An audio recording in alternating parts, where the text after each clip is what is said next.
Good morning, everyone. Thank you so much to Share Through and Equative for inviting me here to speak. Some of you might know me from my role at Horizon Media, which is right here in New York City, but I am coming to you today in my role at the Earth Public Information Collaborative. Many of us in this room are career marketers. As such, we know that public sentiment surveys, they rarely yield actionable data. It's all very useful data, but it's rarely actionable data. And even worse, for climate issues, it can actually lead to a false sense of momentum. The plain fact here is that people say one thing and we do another. We all do this. It's not just survey respondents. We call it, very aptly, the say-do gap. But in climate communications, gap doesn't do it justice. It really is a chasm. We clearly know there's something going on, but the fact is that in the last 50 years or so of communicating on these issues, we have not been able to deliver a unifying narrative that people care enough about to act at the speed and scale that we need them to. The problem here is actually not awareness. The problem is relevance. While we've been leaning on talking about action from information or putting information in front of people and expecting them to respond, the opposition has tapped into some very core human emotions that matter to people right now. That's their wallets, it's their families, it's their identities. They have been able to be myopic about their messaging, flooding the market with broad, misleading claims that have cast doubt on all of the science without ever having to talk about the complexity of any of it. And as a result, the polarization around this issue, as you saw from this morning's keynote, the polarization around this issue has gotten exponentially worse. We, however, as climate communicators, cannot be myopic about this topic. Many of you might recognize this work from the Potsdam Institute for Climate Research, and what it does is identifies and measures 9 critical planetary boundaries, one of which is climate change. So essentially what this is saying for us is that the real system that we need to talk about is interconnected and it is incredibly complex. So how do we make this resonate with people in the same way that simple, direct associations like freedom do for the other side? We need a framework that makes these topics easy to relate to, while also highlighting the fact that we're not just talking about climate, we are actually talking about everything. Sounds very daunting, I know. These are 8 dimensions of health and well-being, very highly vetted by the behavioral science. We didn't make these up. But these are things that every person can relate to. If you are exceeding in one of these in your life, you feel like you are living your best life. If you're doing well in one of these dimensions, you will act to maintain that. If you are lacking in one of these dimensions, you will act to achieve it. The critical part in both of those scenarios is that you are acting. So you can call me cynical if you want, but if we appeal to each of our own enlightened self-interests around this wheel, then we can really start some ground-up action. So at Epic, our big aha moment came, though, when we started mapping these dimensions back to climate narratives. And we realized that these dimensions, they really act as a lens, a focuser for us, to make these overwhelmingly macro concepts, these are my kids, by the way, these overwhelmingly macro concepts around environmental systems, something that each of us can understand and apply directly to our lives right now. Because everything that we do, all the things we value, all the ways in which we self-identify, can in fact be drawn directly back to one or more planetary system that supports that. This means that we have a template to say to someone, hey, your quality of life, whether it's emotional, financial, social, whatever, is actually connected, at least in part, back to a planetary system. So let's take some action to help support that system. This framework will shift cultural perception around planetary topics in 2 very important ways. First, as I mentioned, it makes these topics relevant to people right now. in a framing, importantly, that is not polarizing or political, but in a way that can actually be deeply personal.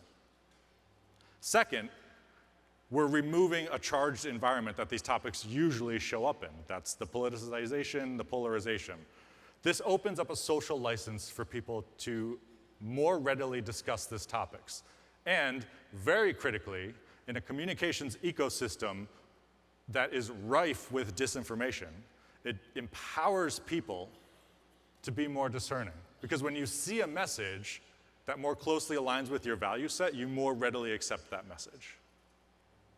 We're not reinventing anything here. We're not looking to reinvent anything here. All we're doing is providing a layer of interpretation across a hierarchy of already well-established human needs. But for every audience, at every level of Maslow's hierarchy, which I'm sure many of us are very familiar with as marketers, for every level of the hierarchy, we can connect back to our health, through our health and well-being, to a supporting planetary system. In so many ways, these connections are already part of our lives. Social inertia basically dictates that there's going to be a resistance to change, but what we're looking to do is show that our connections back to planetary system are the status quo. This is how we exist. We just don't think about it that way. So really what we need to be doing here is shifting our perspective. So that's why I'm very excited to share that in the coming month or so, EPIC, the Earth Public Information Collaborative, is going to be releasing our blueprint, which is titled Transforming Climate Narratives Through Health and Well-Being. I love that I see some phones coming up already. It's going to be a complete breakdown of what this framework is, why it works, and how to use it.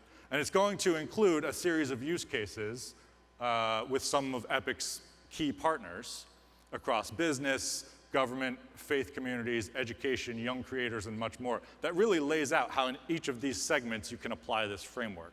Because we don't want anyone to try to figure it out for themselves. We are here to help. We really do, we want this to become standard practice in communicating about climate.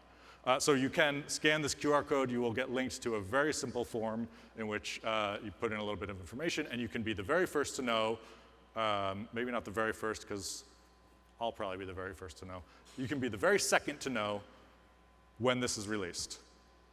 This is the culmination of several years of work. We're very excited to be releasing this. Come talk to us, because if you want to understand how to apply this at your organization, we are more than happy to help. Okay. I want to take this full circle. Now I need to go into my... I want to bring this full circle. I started by discussing how the opposition has already tapped into some very core human emotions, into people's values. Often, though, in a way that misinforms and let's be frank, often flat out lies, right? It's an issue that we at EPIC are working to take head on. We're addressing this head on. But we're also doing this alongside some really incredible organizations. Before I call up the panelists for the panel on disinformation and misinformation in climate communications, I want to set the stage with a short video from the Secretary of Digital Policy for the Office of the President of Brazil. And you're going to hear him discuss the recognition of these risks, their partnership with UNESCO in bringing to life on the road to COP30 in November, bringing to life the Global Initiative for Information Integrity on Climate Change. So I think if I just hit go, this will play, right? Yep. Hello everyone, I'm João Branches, Secretary of Digital Policies at the Brazilian Presidency. It's a pleasure to be with you. Of course, the pleasure would be bigger if I was there with you in person, but that wasn't possible this time. I'm here to tell you a little bit about a global initiative on information integrity and climate change that we launched at the G20 summit, and that we're doing with UN and UNESCO, with the participation of, at this point, 6 other countries: France, Morocco, Chile, Denmark, Sweden, and the United Kingdom. This initiative aims to raise the debate on the impact of information integrity or the problems of disinformation on the fight for against climate change. And actually it has three objectives that I would like to underline here. One is to gather evidence and to have new evidence on these impacts, so on what's happening about disinformation and climate change. The second one is reinforcing strategies of communication that can be shared among international organizations and countries, member states of the UN. The third one is reinforcing existing campaigns within the UN system. And of course, the fourth one is impact on the COP30 process. We have the honor to host the COP30 this year in Belém in November, and we are working with the Brazilian presidents of the COP process, the COP30, and discussing with UNFCCC how this topic of information integrity can be taken to the COP process, including the negotiation process, the mobilization, but especially the action, the agenda action. We don't want to reinvent the wheel, definitely not. We want to reinforce what's been done by different networks, groups like EPIC, and the way you're building that seems really connected to what we're seeing as necessary and needed for this process. And we have in our advisory group a network of researchers from the north, the global north and the global south, like IPIE, the Forum on Information and Democracy, the Global Knowledge Network, and the Climate Action Against Disinformation, as groups that gather relevant work that is being done in the field. So thank you very much for listening to me today. We are ready to discuss with you and all the interested parties how we can engage together in this initiative. Thank you very much. Okay, I want to call up the amazing panel so we can really dig into this topic here. So I would like to call up Sam Mellor from BBC Studio, Shyla Raghav from Time, Natalia Vega from Epic and New Zero World, and Dagmara Sulzce from the International Advertising Association. Thank you all for being here. So excited for this panel. I am going to talk very little because all of you are the experts on this, but I do want to just set the stage a little bit here. I want to start really broad. We just heard Joao discuss the importance of integrating this topic into the COP process, right? A very important process for all of us to be tracking throughout the year. But each of you come from very, very different ecosystems, whether it's culture, news, climate, advertising, whatever. We each come from very different ecosystems, and I would like to understand what this topic means to you, your organization, within the context of that ecosystem. And I think, Sam, if we can start with you. Yeah, sure. Hi, everybody. I'm Sam Mellor. I'm the VP of Commercial Marketing and Enterprise Growth for BBC. For the BBC, this all comes back to trust. And I think it's important, I really like to level set in terms of where we are, in terms of the dynamic between the current consumer and information writ large. So currently, consumers are spending 12 hours a day with media, 6 to 7 of which is with digital media. And obviously that number goes up depending on the generation you're talking about.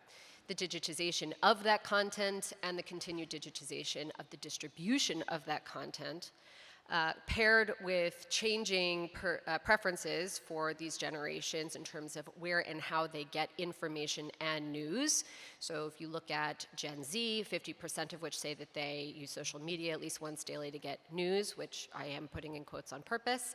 45% of millennials say they use social media at least once daily to get news, has created an unprecedented window and opportunity for mis and disinformation, which has only been further catalyzed and exploited by AI. So let's come back to trust. What does it mean to be a trusted news and information provider? It is an awesome responsibility and a recognition of the need to ensure that audiences around the world have access to reliable, accurate, unbiased, truthful information that allows them to translate the stories of global significance into actionable context for themselves, such that they can make the best and informed decision for themselves and the people around them through whatever lens that may be. At BBC, we take that responsibility incredibly seriously. We are an organization that is guided by public service values, transparency, the pursuit of truth with no agenda. If you can trust how it's made, you can trust what it says. That is at the core of everything we do from a business perspective, all the way down to our journalism and our reporting.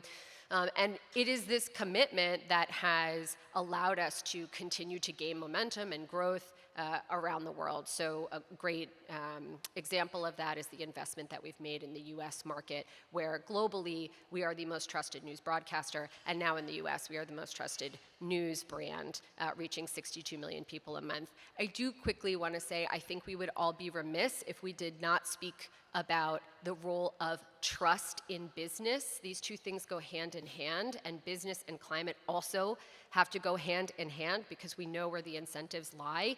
91% of people say they are more likely to buy from a brand that they trust, and 84% of people are more likely to trust a brand that advertises in news. And that includes hard and breaking news. And at BBC, we see the same thing, 80+% uplifts in likelihood to recommend and consider for our advertising partners, and 60+% uplifts in being considered a trustworthy brand as a result of working with us. So it all comes back to trust, critical for the role we play in disseminating accurate information around the world and ensuring that it is received and recognized as true, but also critical for business. And we see the role that we play as critical in both of those areas.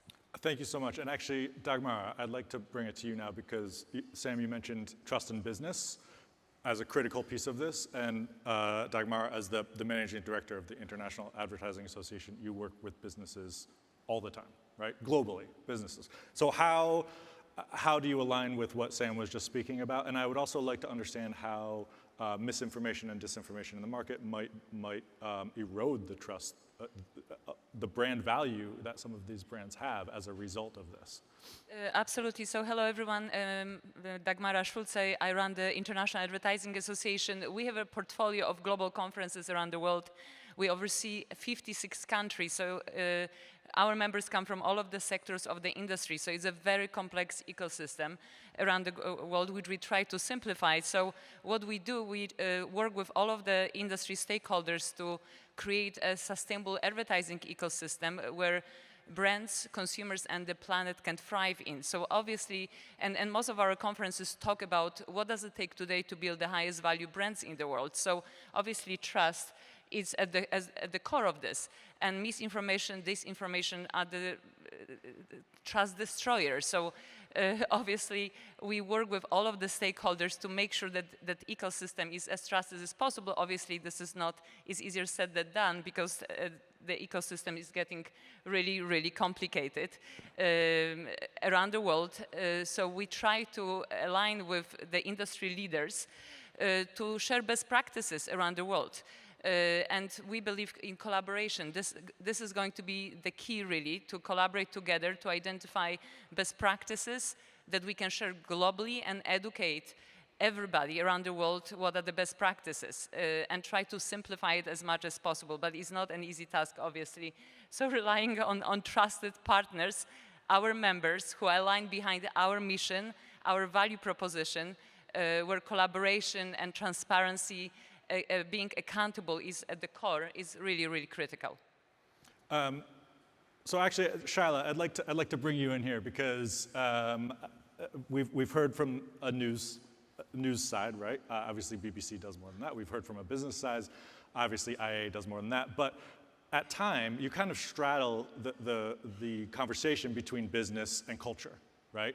And I was just speaking before this about how we can sort of influence culture with some of these communications strategies. So at time, how do you see this playing into this topic of misinformation and disinformation playing into your strategies around how you bring content to market? Yeah, Thank you for that question, and so great to be on this panel, such an important conversation and topic, especially now with what's happening politically and just the evolving climate narrative. So I'll start by just mentioning a little bit of the evolution that we've been on at Time. So Time represents Time magazine, it's the red border. We're still producing a print publication, one of the few news properties that still has a magazine, a physical magazine that you can buy and that you can hold. But we, of course, are adapting to the need to really transform and engage digital audiences, but then also think about our presence on social media. So we're going through this incredible transformation as we think about new business models as well, because the advertising landscape has also changed significantly from traditionally our revenue stream coming from advertisers to now a lot of those resources have gone to tech companies. So what are the unique business models that can sustain quality journalism? So I think that's really the broader context within which my function operates, is how do we really think about generating the right revenue streams and making climate journalism pay? Because so much of climate journalism also tends towards the crisis communications, the negative, what's going wrong, the shame, the blame, the accusations of greenwashing. And so, our worldview is that you also need to balance a lot of the negative with the bright spots, with what's going right, with the solutions, because people are motivated and inspired to act when they feel like they'll be left behind, when they feel like they'll miss out, and when they see examples and role models that they can follow and that they can copy. And so our program really kind of combines our legacy franchises like Time 100. We launched a Time 100 climate list 2 years ago, and we publish that annually. And I'm a climate practitioner. I'm not a media professional. Ever since I joined Time, I've become a media professional, but I actually really I'm coming at this as a climate scientist and policymaker. And I was the most skeptical person about the power of media. I thought, you're publishing a list, what impact can that really have? And I wasn't convinced until we hosted our dinner after the first Time 100 climate list, and I can't tell you the number of women in particular that came up to me after and said that this was the first time the CEO even recognized my work. This was I was about to be fired because the company didn't want to stay course on its climate commitment, but because I made this list and Time is such a reputable brand, that gave me leverage to stay the course on my work. And so we are continuing to demonstrate that commitment through our cultural franchises like Time 100 Climate, but also building out a number of additional content platforms that leverage the trust that Time holds as a brand, our cultural influence, our ability to draw from the diverse set of Time's various communities, whether it's AI or Time 100 Person of the Year, to really enrich and uplift our climate work. I love that, and I mean, we could spend all day talking about many of these topics. But coming from as a climate practitioner, Natalia, I want to bring it to you now, because obviously we talk about this topic all the time. We talk about how we use communications through EPIC all the time. But talk to me about, as a climate communicator, why is the education around this topic so critical to get people to understand how it affects our ability to shift culture, our ability to get people to even understand why climate is even important to begin with, right? How is this eroding that? Well, thank you. Thank you, Chris. So good to see you here. We work together. My name is Natalia Vega. I'm the Executive Director of the Earth Public Information Collaborative. It's a newly formed organization that this mission is to bring information to the public. I'm also wearing another hat because I'm the founder of New Zero World, which is a not-for-profit foundation dedicated to research and promote climate communications. So to your question, Chris, this is a very new topic, despite that the climate crisis has been going on for such a long time, right? A few years ago, my background is in advertising and marketing, so I have been, working in the industry, but I did a shift. And for the past 10 years, I've been advising the United Nations and working with different agencies at the UN on trying to promote the communications to the public of the main things and the global policy that happen within the UN walls. And one of the main things and important things for us to work on was climate communications, There was nothing about it. And if you think about it, 4 years ago, there was not even a paper that was talking about it. There was no research. There was nothing about how to address this huge problem. So one of our main missions in my work was to create and build the first white paper on climate communications called A New Era in Climate Communications that actually a year ago I spoke about it in a keynote presentation here. So thank you, Green Media Summit, for having me for the second year. So the need to organize and bring a collaborative to create information and education to the public is vital to catalyze climate action. I think, Chris, you spoke about it in the beginning when you were mentioning in the presentation of the blueprint in regards of the other side of fossil fuel industries are doing an amazing job. They're absolutely well-funded, they're well-organized, and they have clarity and great partners in the creative industries that plan and put messages out there for people really to get confused and don't understand, is this, which way should I go? Should I be free or should I not? And it's confusing and it's misleading. So that is where our role, that's where we are, supposed to do, is as provide information to the public to, challenge this important problem that is facing, the world, actually, not just in the US, but it's around the world, of course, and our work is focused in this global challenge. I'm going to bring it right back to you, Sure. and then I want to make sure we have 8 minutes left, all right? And I want to make sure everyone gets an opportunity to talk about how you envision being able to continue to tackle this problem within your organizations. I know, Sam, you talked about it a little bit already, and Shyla, you did, but I want to get to that. But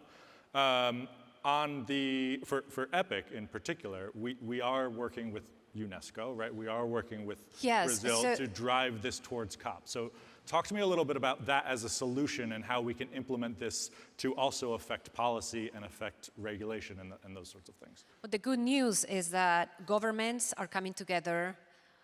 Brazil government is, since they are the organizers of the upcoming COP30, they are uniting with UNESCO and by the request of the Secretary General of the United Nations to create a global effort, which is represented by João Blando. You guys heard about him. So we're working in cooperation and we're orchestrating about how we can engage creative industries, how can we engage the media, how we can bring a truly collaborative, because this is going to rely on how we create better strategies, better narratives, communications that is absolutely relevant to, for example, the work of Michael this morning that he shared with us. It's fantastic the way he's approaching to the public. So we need more and more of that to be able to understand. But this is critical. The level of mobilization at the government level, at the corporate level, at the policy level is critical to unleash this massive change and massive flood of information that we need to put in the hands of the public across the world. Thank you. So, Shyla, I'm going to come back to you. If you could explain one or more practical strategies that you, as the Chief Climate Officer at Time, are hoping to implement that will help Time to continue to lead in combating this crisis. It's really a crisis, right? Yeah, I'll mention maybe two high-level things. I think we want to continue on the Time 100 climate. It's been such an incredible opportunity to build community, and there's no one archetype of leadership represented on that list, and I think that's part of, also what we're trying to promote, is that it's not just CEOs or heads of state. We also need to recognize that entrepreneurs, innovators, activists, standard setters, policymakers all have an important role to play. So that list is almost like a microcosm of the constellation of change agents that are necessary to come together and to use really that platform and their collective influence to try to proliferate the solutions into the world and to really clone them and multiply their impact. So that's one. It's kind of that experiential component of bringing people together and distilling their insights and creating the right feedback loops between our events and our content. The second thing I would say is we really want to expand and build out our content so that we can really invest in well-researched journalism, because there's our attention spans are so low that the creation of content has also diluted the quality of that content. And so I think what we want to really demonstrate is that investing in research and science-based solutions journalism will actually be valuable and will actually be able to generate revenue and create the mechanism for growing our program. And that comes from engagement. It comes from us meeting the needs of our audiences and of our community, and to hold ourselves accountable to producing quality content.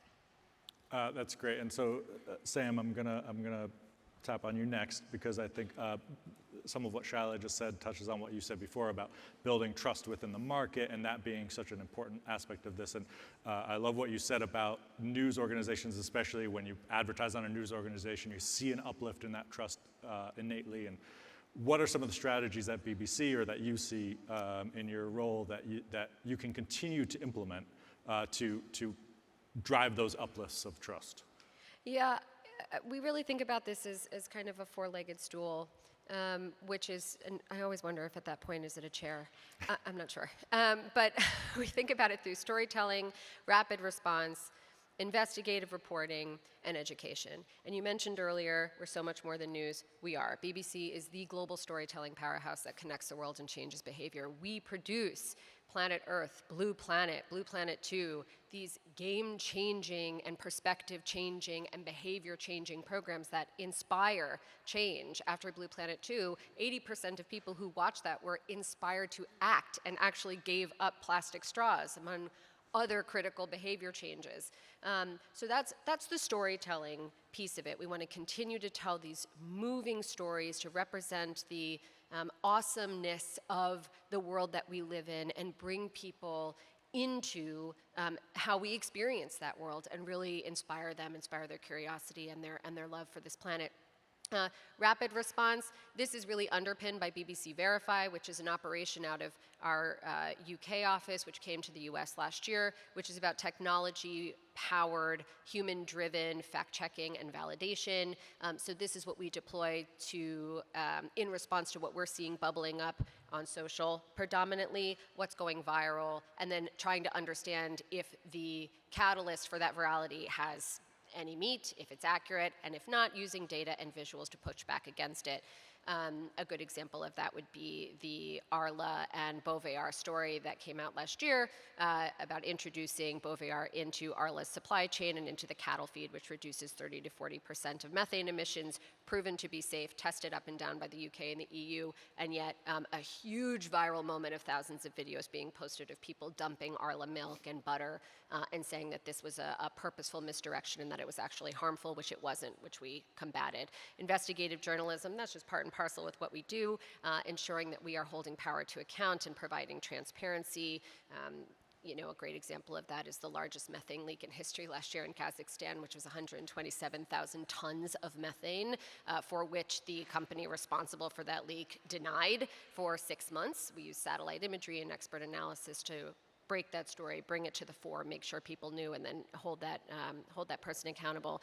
And then lastly is education. We're constantly creating content that we are deploying in educational and academic environments to increase the fluency and acumen of everybody's vernacular and understanding as it relates to climate and climate science. We have to do that, and this is really just what it is, understanding the language, the parlance, what are the solutions, and really motivating people through education and academia at every level to get them involved and keep them connected to the solutions-oriented purpose of bringing them along. Awesome. So, Dagmara, I want you to bring us home here. A few minutes. 40 seconds. Don't look at that. They're going to play some music to get us off the stage in a minute. But what I want to do, Sam was just talking about the importance of education. You talked about the importance of building educational programs for your ecosystem as well. Probably 95% of the people in here come as a connection to advertising or media in some way. What are some of the strategies that you envision implementing to continue to broaden the understanding within your ecosystem of partners across the globe, right? Because this is an absolutely global problem. So I think the number one strategy, which I think is very consistent with what we are hearing here in this room today, is to change the narrative around sustainability. 3 years ago, we started a global research with Brand Finance to prove to the world that sustainability is a growth driver for business. And we've conducted a massive global research across 150,000 of consumers, 4,000 brands, 36 countries to link sustainability to brand valuation. And the research which we launched in Davos 2 years ago and in Cannes proved that some of the highest value brands in the world actually have the highest amount of value at risk if they don't pay attention to sustainability. So we've been sharing this research across our portfolio of conferences, across other high impact conferences to educate the industry about the fact that it's time to position sustainability as a growth driver and have a positive spin. And I loved actually the keynote presentation today. I really believe it's time to make sustainability sexy, to actually build on that. We are creating, for Cannes Lions, we are collaborating with a really hot Brazilian fashion designer, I'm not going to reveal the name, to create the most sustainable t-shirt in the world. And we are going to create an art exhibition to explain how he did it, to again inspire and educate and create a movement. You know, we should have fun with sustainability. I think we are way too serious.